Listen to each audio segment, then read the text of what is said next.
செல்வ வளம் மற்றும் நேர்மறை ஆற்றலை ஈர்க்க உதவும் தன ஆகர்ஷண மூலிகைகள் மற்றும் உங்கள் வீட்டுக்கு தேவையான அனைத்து பூஜை பொருட்களும் இப்பொழுது poojaproduct.com இல் கிடைக்கும். இன்றே ஆர்டர் செய்து உங்கள் வீட்டில் ஆன்மீக நிறைவையும் செல்வ வளத்தையும் பெற்றுக்கொள்ளுங்கள். திருப்புல்லானி இந்த கோவிலுடைய அற்புதங்கள் பற்றி எங்கள் நேயர்களுக்காக சொல்லுங்கள். தர்பை புல் ஆல் செய்யப்பட்ட காடு ஃபுல்லாக ஊரே நிறைய தர்பை புல்லால் இருந்தது. அதனால் அது காலப்போக்கில் திருப்புல்லானி அப்படின்னு வந்துடுச்சு. இது ராமநாதபுரம் டிஸ்ட்ரிக்டில் இருக்கக்கூடிய ஒரு அருமையான ஒரு கோவில். இந்த கோவிலில் பார்த்திங்கன்னா அற்புதங்கள் நிறைய இருக்குது. தசரதர் அவருக்கு குழந்தை பேர் இல்லை, திருமணமாய் ரொம்ப வருடம் குழந்தை பேர் இல்லைன்னு சொல்லி இந்த பெருமாளை சேவித்து வேண்டி ராமரை பிறந்ததாக சொல்லப்படுது. ராமர் பிறந்து அதற்கப்புறம் அவருக்கு எவ்வளோ குழந்தைகள் பிறந்து ராமருக்கு திருமணம் நடந்து சீதாதேவியை ராவணர் இங்கேருந்து எடுத்துகிட்டு போய்டுறாரு பார்த்தீங்கன்னா ஸ்ரீலங்காவுக்கு. அப்போ எடுத்துகிட்டு போனதுக்கப்புறம் அந்த பிரிந்த தம்பதியை ஒன்று சேர்க்கக்கூடிய இடமும் இந்த கோவில். இந்த கோவிலில் 2-3 விஷயங்கள் நடப்பதாக சொல்லப்படுது. இந்த கோவிலோட தல விருட்சம் அப்படின்னு பார்க்கும்போது அரச மரம் தான். அந்த மரத்திற்கிட்ட நின்று நம்ம என்ன வேண்டுதல் வைக்கிறோமோ, குழந்தை பாக்கியத்துக்காக கயிறு கட்டுறோமோ, தொட்டில் கட்டுறோமோ, அது அனைத்துமே நிறைவேற்றி கொடுப்பதாக சொல்லப்படுது. ஈகோ அப்படின்றது நிறைய தலை தூக்கி இருக்கிறத நம்ம இப்போ எல்லாருமே பார்க்கணும். அதற்கு ஒரு முற்றுப்புள்ளியாக இந்த கோவில் இருக்கும். தம்பதியராகவும் போகலாம், இல்லை பிரிஞ்சு இருக்கிறீங்கனாலுமே இந்த கோவிலுக்கு நீங்கள் போயிட்டு சாமியை தரிசனம் பண்ணிவிட்டு முடிஞ்சால் வெள்ளிக்கிழமை ஊஞ்சல் சேவையோட பள்ளியறை பூஜையும் பார்த்துட்டு வாங்க. கண்டிப்பாக பிரிந்த தம்பதியை சேர்ந்துருவாங்க. என்னோட குருவான என்னுடைய வாத்தியார் கொடுத்து ஒரு பொக்கிஷம், இதை முடிஞ்சவங்க பிரிண்ட் எடுத்து வச்சுக்கோங்க. தினம் தினம் யாருக்கு திருமணம் நடக்கலை, ஆணாக இருந்தாலும் சரி பெண்ணாக இருந்தாலும் சரி, இந்த விஷயத்தை நீங்கள் டெய்லி காலையில் எந்திரிச்ச உடனே இதை பார்க்க பார்க்க பார்க்க உங்களுக்கு கூடிய விரைவில் திருமணம் நடக்கும்.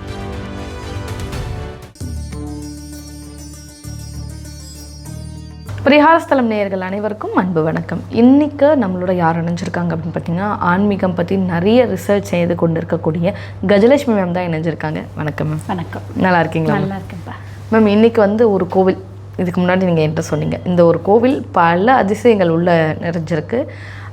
இங்கே நம்ம தமிழ்நாட்டில் தான் இந்த கோவில் இருக்குது அப்படின்னு சொல்லியிருந்தீங்க. திருப்புல்லானி இந்த கோவிலுடைய அற்புதங்கள் பற்றி எங்கள் நேயர்களுக்காக சொல்லுங்கள் மேம். திருப்புல்லானி, இந்த புல்லானி அப்படின்றது என்னென்னா தர்பை புல் ஆல் செய்யப்பட்ட காடு ஃபுல்லாக.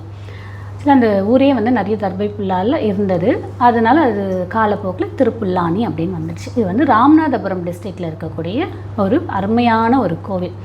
நம்ம நிறைய விஷயம், நம்ம தமிழ்நாட்டில் நிறைய பொக்கிஷமான கோவில்கள் நிறைய நிறைய நிறைய இருக்குது. ஒவ்வொரு கோயிலும் தேடி போகும்போது அற்புதங்கள் நிறைய விஷயம் நடக்குது. ஜாதகத்தில் ஏகப்பட்ட தோஷங்கள், ஏகப்பட்ட கோளாறுகளோடு நம்ம எல்லாருமே வச்சிட்ருக்கோம். திருமணமாகி இவ்வளோ வருடம் குழந்தை இல்லை, திருமணம் நடக்கலை, 35 வயதும் கடந்தும் திருமணம் நடக்கலை, பெண் பிள்ளைகளாக இருக்கட்டும் ஆண் பிள்ளைகளாக இருக்கட்டும், இது எல்லாத்துக்கும் காரணம் ஜாதகத்தில் இருக்கக்கூடிய தோஷங்கள். இந்த தோஷங்களுக்கு நிறைய நமக்கு கோவில் பரிகாரம் நிறைய அற்புதங்களை கொடுக்குது. கடவுள் நமக்கு நிறைய அற்புதங்களை கொடுக்குறாங்க. அந்த மாதிரி இந்த திருப்புல்லானின்றது ஆதி ஜெகநாத பெருமாள், அந்த ஊரில் இருக்கக்கூடிய ஒரு கோவில். ஆதி ஜெகநாத பெருமாள். இது ஆக்சுவலாக எங்கே இருக்குது பார்த்தீங்கன்னா, நம்ம உத்தரகோஷம் எல்லாருக்குமே தெரியும். ஆதியில் தோன்றிய சிவன் கோவில், முதலாக வந்த கோவில்னு சொல்லுவாங்க. ரெண்டாவது நவகிரகம் தோன்றுவதற்கே முன்னாடி வந்த கோவிலாகவும் சொல்லப்படும். நமக்கு தெரியும் எல்லாருக்குமே. உத்தரகோஷ மங்கையிலேருந்து 2 கிலோமீட்டர் தொலைவில் இந்த கோவில் இருக்குது. இந்த கோவிலுக்கு பக்கத்துலேயே நமக்கு பார்த்திங்கன்னா சேது சமுத்திரம். இது என்னன்னு பார்த்தீங்கன்னா, தர்ப்பணம் கொடுப்பதற்கு ரொம்ப விசேஷமான ஒரு இடம். அப்போது இது எல்லாமே பக்கத்தில் அருகாமையில் இருக்கும்போது இந்த கோவிலுடைய பெருமை எப்படி இருக்குன்னு பாருங்கள். இந்த கோவில் என்னென்னு பார்த்தீங்கன்னா, பல ஆண்டுகளுக்கு முன்னாடி தோன்றிய கோவிலாக சொல்லப்படுது. 3000 ஆண்டுகளுக்கு முன்னாடி தோன்றியதாக சொல்லப்படுது. இந்த கோவிலில் பார்த்திங்கன்னா நிறைய அற்புதங்கள் நிறைய இருக்குது. காரணம் என்ன அப்படின்னு பார்த்தீங்கன்னா, தசரதர் நம்ம எல்லாருக்குமே தெரியும். ராமாயணம் எப்போ உருவாச்சுன்னு நமக்கு சொல்ல முடியாத ஒரு காவியம் அது. அந்த காவியத்தில் தசரதர் அவருக்கு குழந்தை பேர் இல்லை, திருமணமாய் ரொம்ப வருடம் குழந்தை பேர் இல்லைன்னு சொல்லி இந்த பெருமாளை சேவித்து வேண்டி ராமரை பிறந்ததாக சொல்லப்படுது ஒரு புராணங்கள். இப்போ ராமர் பிறந்து அதற்கப்புறம் அவருக்கு எவ்வளோ குழந்தைகள் பிறந்து ராமருக்கு திருமணம் நடந்து சீதாதேவியை ராவணர் இங்கேருந்து எடுத்துகிட்டு போய்டுறாரு பார்த்தீங்கன்னா ஸ்ரீலங்காவுக்கு. அப்போ எடுத்துகிட்டு போனதுக்கப்புறம் அந்த பிரிந்த தம்பதியை ஒன்று சேர்க்கக்கூடிய இடமும் இந்த கோவில். அப்போ ஒரு கோவில் பார்த்திங்கன்னா ஒரு ஸ்பெஷல் தான் இருக்கும். ஒன்று அந்த கோவிலுக்கு போனீங்கன்னா குழந்தை பிறக்கும், இன்னொரு கோயிலுக்கு போனால் திருமணம் நடக்கும், இன்னொரு கோயிலுக்கு போனீங்கன்னா வேலை வாய்ப்பு கிடைக்கும், இன்னொரு இடத்துக்கு போனீங்கன்னா தொழில், அந்த மாதிரி ஒவ்வொரு இடமும் இருக்கும்ல. இந்த கோவிலில் 2-3 விஷயங்கள் நடப்பதாக சொல்லப்படுது. இந்த கோவிலோட தல விருட்சம் அப்படின்னு பார்க்கும்போது அரச மரம் தான். ஆனால் அந்த அரச மரம் இது வரைக்கும் எவ்வளோ வருடத்திற்கு ஆச்சு அந்த மரம் வந்து தோன்றியதுன்றது கண்டுபிடிக்க முடியாத ஒரு விஷயமாக இருக்குது. 3000, 4000, 6000 சொல்லக்கூடிய ஒரு காலமாக இருக்குது. அது அந்த மரத்திற்கு பேர் அரச மரம். ஆனால் அது சொல்லக்கூடியதுன்னா அஸ்வத்தாம மரம்னு சொல்லப்படுது. அஸ்வம் அப்படின்னாலே நம்ம எல்லாருக்கும் தெரியும், ஆரம்பம் அப்படின்றது. ஸோ ரொம்ப முன்னாடி தோன்றிய மரமாகவும் சொல்லப்படுது. அந்த மரத்திற்கிட்ட நின்று நம்ம என்ன வேண்டுதல் வைக்கிறோமோ, குழந்தை பாக்கியத்துக்காக கயிறு கட்டுறோமோ, தொட்டில் கட்டுறோமோ, அது அனைத்துமே நிறைவேற்றி கொடுக்குவதாக சொல்லப்படுது. அடுத்தது இந்த கோவிலில் இந்த நான் குழந்தை பாக்கியத்துக்காக சொன்னேன் பார்த்தீங்களா, சந்தான கோபால கிருஷ்ணனாக நமக்கு பெருமாள் வந்து அருள் பாலிக்கிறார். ஆதி ஜெகநாத பெருமாள் தான், ஆனால் அங்கே சந்தான கோபாலகிருஷ்ண பெருமாளாக ஒரு சின்ன குழந்தையாக நமக்கு அருள் பாலிக்கிறார். அந்த பெருமாளுக்கு என்ன ஸ்பெஷல்னு பார்த்தீங்கன்னா, அந்த கோயிலில் இன்னொன்று, கோவிலுக்கு உள்ளேயே சந்தான கோபாலகிருஷ்ண யாகம் பண்ணி பூஜை பண்ணி நமக்கு மடப்பள்ளியிலிருந்து பாயாசம், பால் பாயாசம், அதை தம்பதியராகவே சாமி முன்னாடியே பிரசாதம் கொடுத்து அதை அருந்த சொல்லி அனுப்புகிறாங்க, குங்குமம் கொடுக்குறாங்க. இதை அவங்க பயன்படுத்திகிட்டே வரும்போது கிட்டத்தட்ட 48லேருந்து 60 நாளுக்குள்ளே குழந்தை பாக்கியம் அப்படின்றது நிச்சயம். ஓகே. என்ன தோஷமாக இருந்தாலும், என்ன இதுவாக இருந்தாலும், அதற்கு உதாரணம் தான் தசரதருக்கு ராமர் பிறந்ததாக சொல்லப்படுது. அற்புதம். நானுமே நிறைய பேருக்கு அனுப்பி நிறைய சக்ஸஸும் கொடுத்துருக்கு.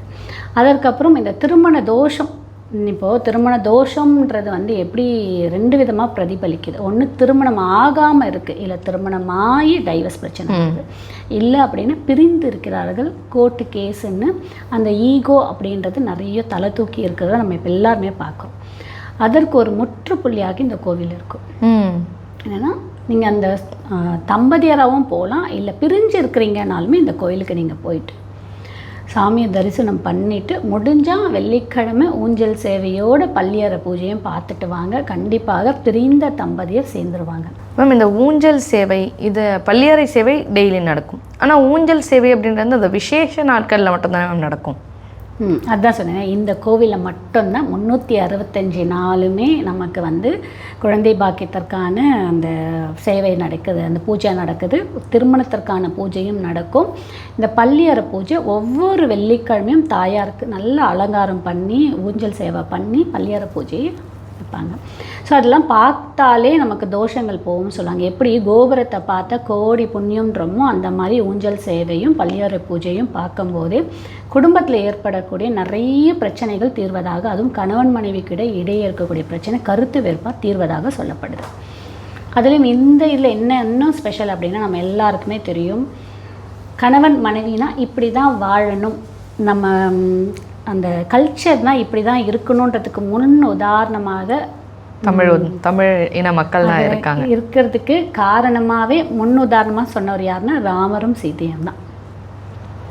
வாழ்ந்தா இவங்களை போல வாழணும், இவங்களை போல வாழணும் அப்படின்னு சொன்னாங்க. அவங்களுடைய பிரிவுக்கு இந்த கோவிலில் வந்து அவர் 3 நாட்கள் தங்கியிருந்து பிரார்த்தனை பண்ணி இந்த தர்பை பாயால் விரித்து, எந்த ஊர்லேயுமே நீங்கள் வந்து ராமரை வந்து சைன குளத்தில் பார்க்கவே முடியாது, நின்றுட்டு தான் பார்ப்பீங்க. திருப்புல்லானியில் மட்டும்தான் ராமர் சைன குளத்தில் இருப்பார். அதெல்லாம் எவ்வளோ ஒரு, நம்ம தமிழ்நாட்டில் அவ்வளோ பொக்கிஷமான கோவில்கள் நிறைய இருக்குது. சைன கோலத்தில் நமக்கு காட்சி கொடுக்குறாரு.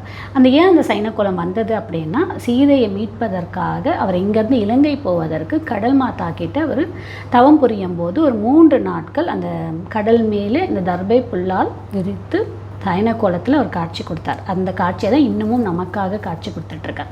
இங்கேருந்து போய் சீதாதேவியை மீட்டு எடுத்ததாக சொல்லப்படுது. ஸோ அந்த கணவன் மனைவி பிரிவை தீர்க்கக்கூடிய கோவில். நமக்கு எங்கேயோ ஒருத்தர் பிறந்திருப்பார்கள், ஆனால் அதை இணைக்கிறதுல நமக்கு நிறைய தடைகள், தாமதம், தோஷம் அப்படின்னு இருக்கும். அதை நமக்கு யாருன்றதை காமிக்கிறதுக்கான கோவிலாகவும் இதை சொல்லப்படுது.